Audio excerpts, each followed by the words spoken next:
505.000 Pak. Seorang pria merasa tertipu setelah mendapat pesanan batu dari seller. Pria tersebut diketahui memesan bibit tanaman. Namun yang datang, malah beberapa batu yang disimpan dalam kardus. Kardus tersebut tertera kertas pengiriman. Namun, di dalamnya hanya berisi batu.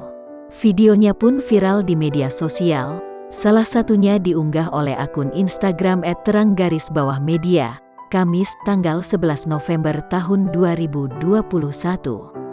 Pada keterangan video tertulis bahwa pria tersebut membeli secara cot. Meskipun berisi batu, namun pria tersebut tetap membayar kurir yang datang. Sang kurir pun tak enak hati.